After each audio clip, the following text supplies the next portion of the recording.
Hello, everyone, and welcome to this next workshop, Data Protection in the Age of Cyber Threats, hosted by Tim Conley, who's the founder and principal at ATS. Very excited for Tim to be here, so I will just let you take it from here. All right, Kate, thanks so much. Appreciate that. All right, so we want to cover the session, Data Protection in the Age of Cyber Threats. So let's get right into it. So real quick from an ATS perspective, so we do many things around infrastructure solutions, cloud computing, business resiliency, infrastructure intelligence, managed services, DevOps consulting. The one I kind of have blued or grayed out here is the one we're going to talk about today, which is really business resiliency and a lot of the things that are hot in today's marketplace around data immutability and ransomware attacks.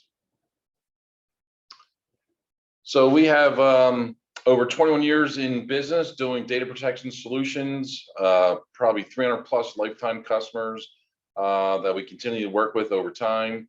We're physically located outside of Philadelphia, PA in Malvern, but we have a global presence with a lot of our customers. And then we have some strategic partnerships with the partners you have listed here, which kind of be around Veeam, Cohesity, IBM, Rubrik, EMC or Dell EMC, around data protection solutions that we have implemented across our customers. Some of the new games in town around Cohesity and Rubrik, they bring some really interesting things to the marketplace. So as a technology company, there are targets that we introduced and researched and developed with them, tested in our lab, and brought them onto our solution set.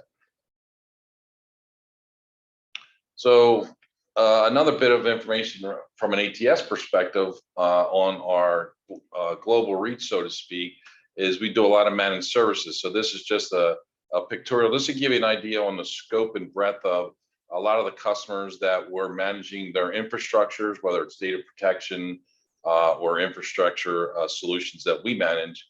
But it's quite a bit. So we're not only doing white papers and things that we think are good, we're actually in the trenches with our customers every day, all day, working around infrastructure and data protection solutions. So we see things firsthand, and that brings a level of excellence to our customers as we're developing solutions and understanding what's in the marketplace. So I titled this thing "Ransomware Really?" ? I say probably 3 years ago, I myself was skeptical about, okay, what's the real scope of this ransomware? It's a buzzword, everybody's talking about it. A lot of the vendors are, it's in everyone's slide deck. How real is this thing? So here are some examples that I pull. So from ESG, they're saying nearly half organizations report an increase in cyber attacks since the mass work from home began with COVID. Greater than 148% increase in ransomware attacks since COVID. $20 billion of cost of ransomware, and that does not even include the ransomware fees or payments that some of the customers are indeed paying at the end of the day. And then over here, 63% of respondents experience ransomware attacks in their environment. So again, you would see these slides of these bullets several years ago, and again, like I said, I was skeptical myself, but now that I know, they're actually real. So we have 3 customers in particular of our own in the Northeast of the United States that have fell victim to ransomware. So one of our customers had a ransomware attack probably 18, 19 months ago across 800 Windows servers. So it did not affect their Unix platform, but it was all their bare metal Windows servers that got affected. So they took pretty much immediate action to quote unquote quarantine them off or shut them down. But imagine that 800 Windows servers, what's the impact to your business for that? So they thought they would just simply restore those servers over here in we'll call it a lab environment, make sure everything is fine, and then promote them production. Well, the problem is their data protection solution just generically wasn't even in I'll say compliance to restore that amount of data. They'd never really tested a solution like that. Their DR tests were kind of far and few between. So they really were behind the eight ball just on plain vanilla data protection solutions like we all used to have to do back in the day. But with ransomware, it happens almost immediately, and then customers are left really gasping, okay, what am I going to do? So that particular customer actually spent probably almost 2 months trying to get all their servers back. And at that point in time, they just decided that they can't get the data back and run their business like they need to. So they actually had to pay the ransom. I think it was a little over $1 million to get things back to normal. But it just really exposed them. And that was my first direct impact with one of our customers that we were doing something else for along the storage arena. But that was my first impact. And then once I saw that in reality, then I could tell it's a real thing happening to the industry. You read a lot about it. A lot of state and local agencies got affected early on. I think now the key is these bad actors are really pushing that back up into more enterprise customers because they know they can get more money from those folks as well. And then a few of our other customers got impacted. I think one waited 6 days until they realized they couldn't get back. They also paid a ransom. And then a third customer actually was able to restore their data. Again, they didn't have any detection in place. They weren't able to restore data quickly and easily. So a lot of the solutions or vendors out there are now talking about ransomware and data immutability, air gaps. So let's talk about that a little bit here. So there's two key things. So when we talk to our customers, when they either proactively, we're talking to our customers now that this is a real scenario in the industry and it's really happening, is you have two things you could do, or you could do both. You could do data immutability on your primary storage. So on the left-hand side is your typical storage array, or you might have many of them. You might have virtualized storage, but it's effectively the primary storage that your hosts are using day in, day out. So most of the storage vendors out there today now have data immutability options where if data is impacted, you have a copy over here that is locked tight that you can't delete. Only one person organization, generally, somebody in senior management, actually has the key or password to quote unquote unlock or delete that data. So most customers should look at that first, because if you're impacted, that's actually what was just impacted by a ransomware attack. If you're able to flip back the switch and go back to an hour, a day, 2 days, whenever it was determined that the ransomware attack was imposed in your environment, you could be back in business in a matter of minutes, quite frankly. But as you can see from a dollar signs perspective, that generally could be more expensive to do on your primary storage than in your data protection environment. So on the right-hand side would be your backup storage.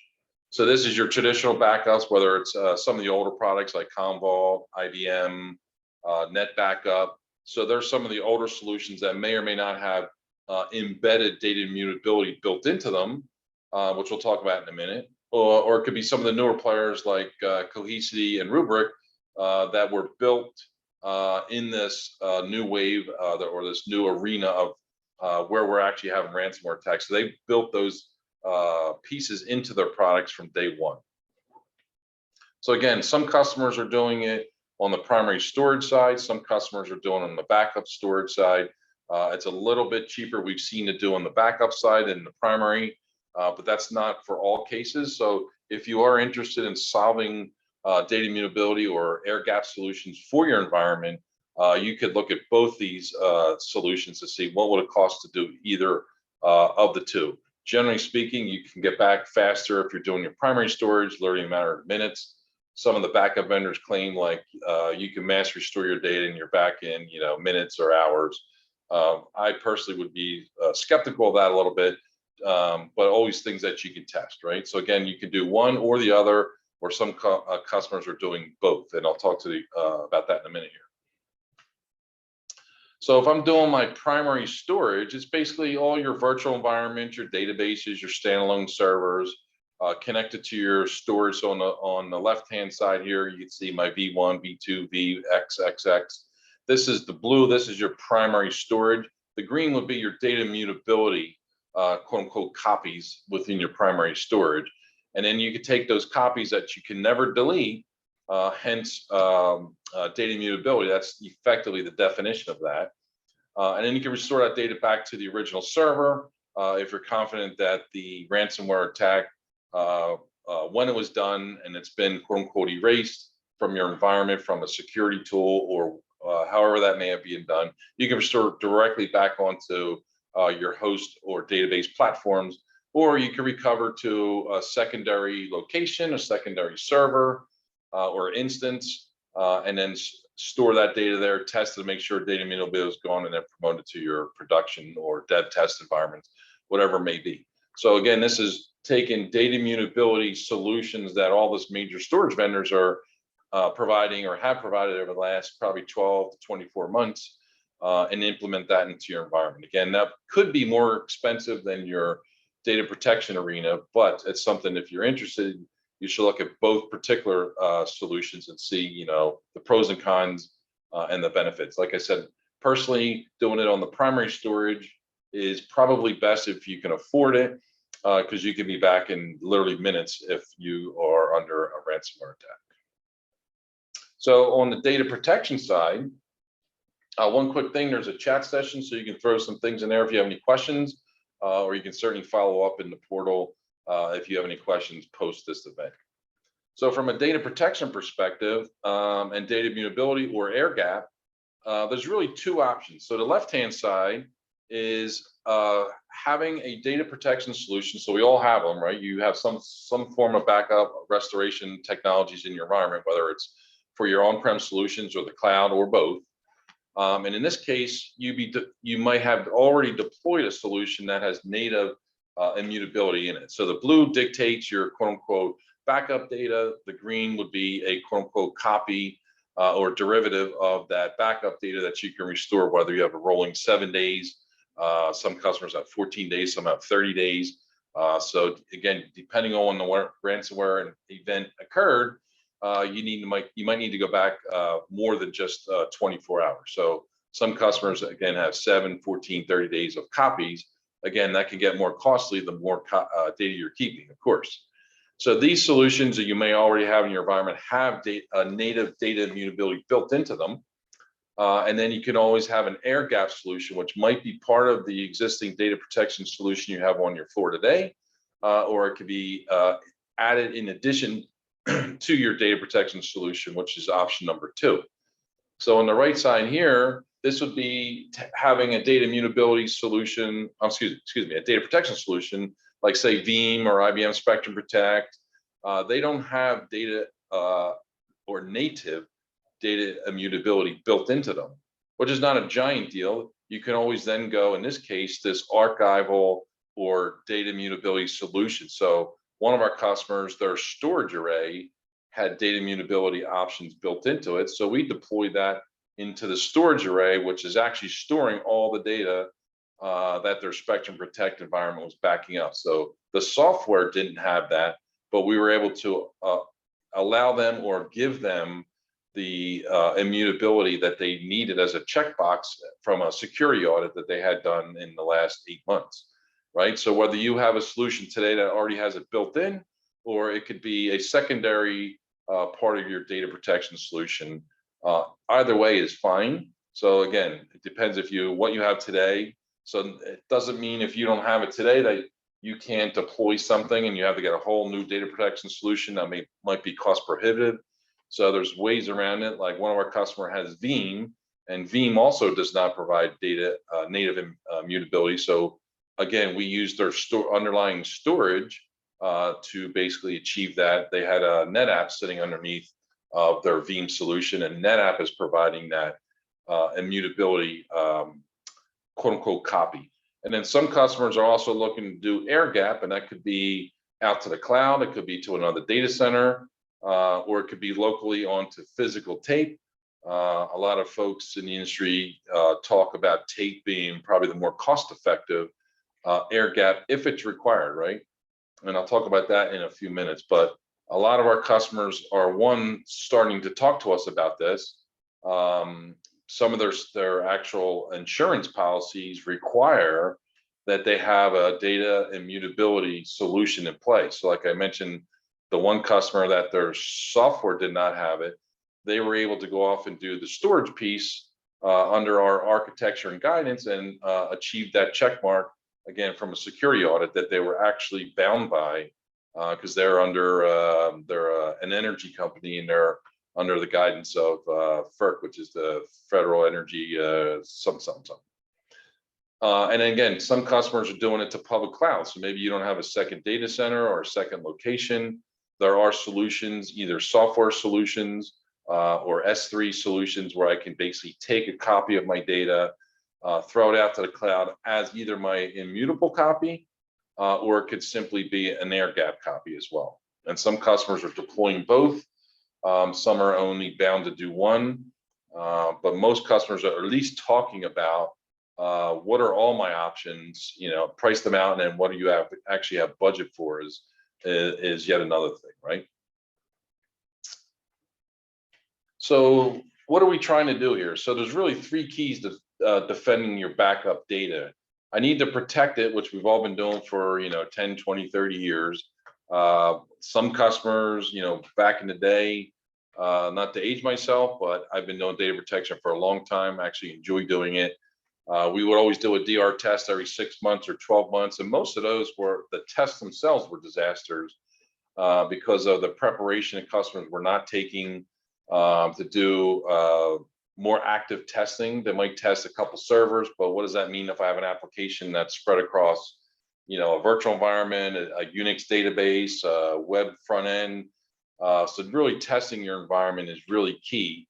So we've all been protecting data for quite a while, but actually testing that is yet another one. Detection of ransomware is probably one of the biggest buzzwords. And then, of course, the rapid recovery or recovery from an attack. So a lot of the software products, data protection software products, do have detection built in.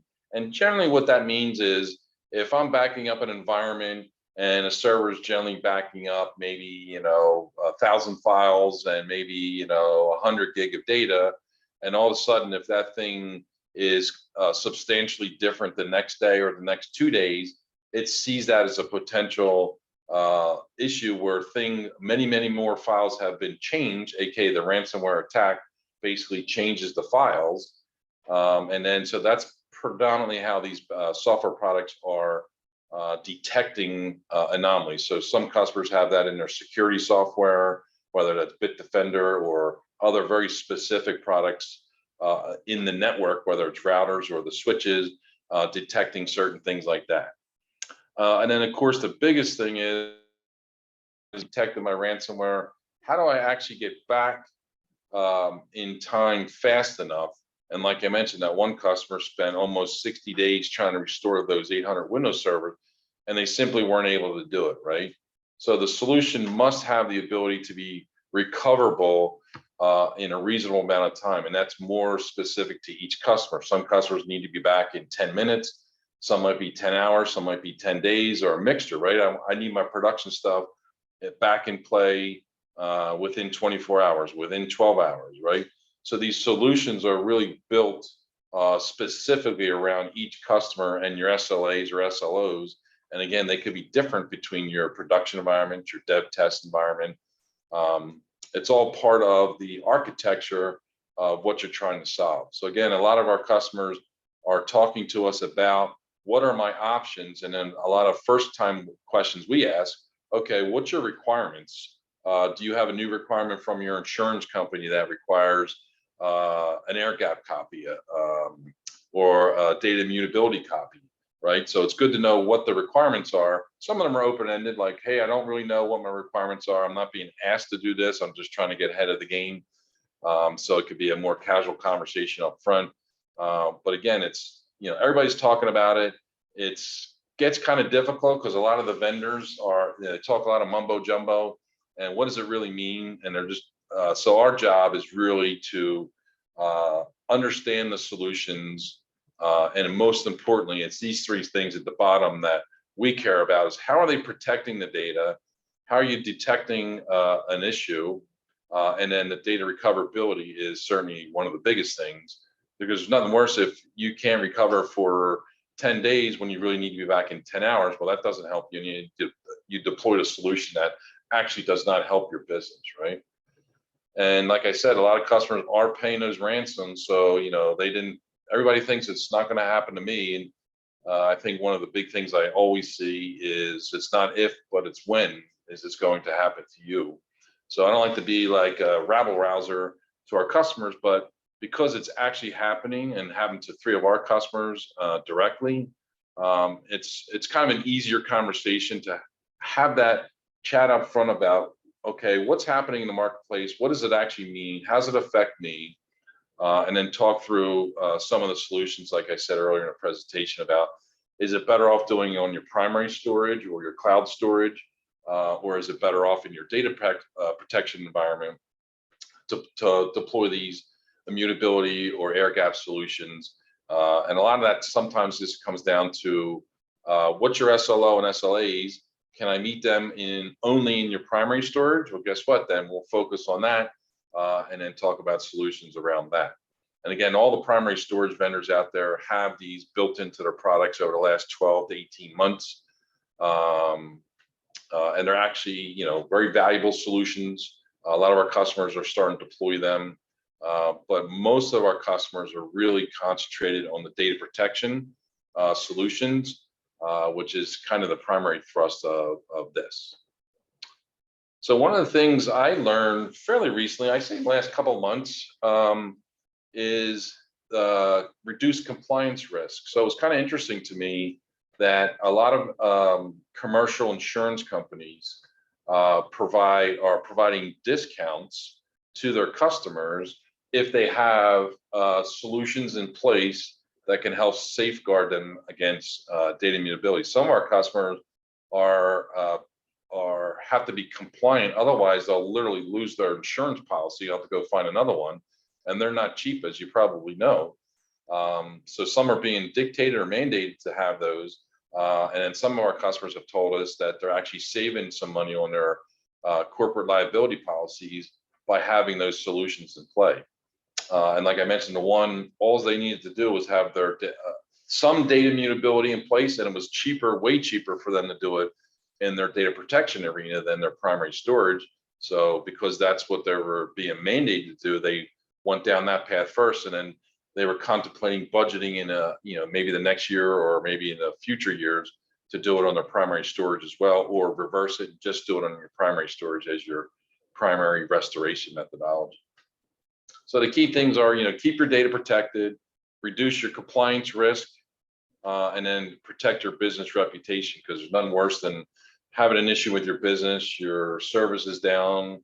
Like one of our customers that did get hit, they were an insurance company, so they weren't able to pay claims because their claim system was one of the systems that was attacked, right? So how do you say that to your customers and not have them leave in mass? So it's, again, very, very important to keep your business reputation going there. And then, of course, you're talking to the ATS group, so if you have any questions, we can certainly do some introductions with you, talk you through kind of what I was talking about, and let you know what the industry's doing, how does it apply to you, and then certainly we can do implementations, and then even some of our customers have us actually manage those safeguarded solutions or data immutability, because it's just too complicated, quote unquote, in their minds, to add yet another thing for their overwhelmed staff trying to just manage day-to-day ops. So that's another thing that we can do. We could provide that as a service, or if it's just, hey, you want to talk to somebody that is kind of deep in this within the marketplace, because we have a lot of customers that have been hit, and more importantly, a lot of customers are talking to us about solutions. And again, because we're day-to-day as consultants in our customers and talking to vendors, we see a lot of the solutions that are actually working versus some that they certainly sound really good, but at the end of the day, the solution would take 10 days, 30 days to restore the data. Well, that doesn't help anyone. So again, we've gone off and done a lot of research into some of the new vendors like Cohesity and Rubrik, and boarded them as vendors into our portfolio as we were able to test those solutions, and they came out on top as far as they actually can do what they're telling us they can do. So again, if you have any interest or in talking about data immutability options, by all means, let us know. And if anybody has any questions in the chat session, I think we got a few minutes left here. We can certainly go over that. Or if you want to contact me through the portal going forward, would love to chat with anybody that has any questions about it. Awesome. And thank you so much, Tim. Yeah, like Tim said, we have a few minutes. I'll give everyone a moment or two if you have any questions to put them in the chat. But appreciate you all being here. And like Tim said, please continue the conversation with any questions you have through the portal by clicking on the banner that says continue the conversation. If you have any questions, you can obviously reach out to our client services team. I'll give people just another like 10 seconds or so to put in any questions they have before we wrap up.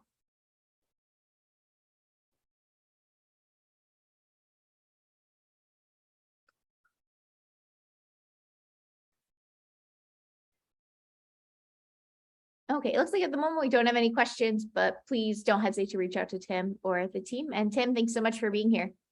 Thank you, Kaylee. Thanks, everybody.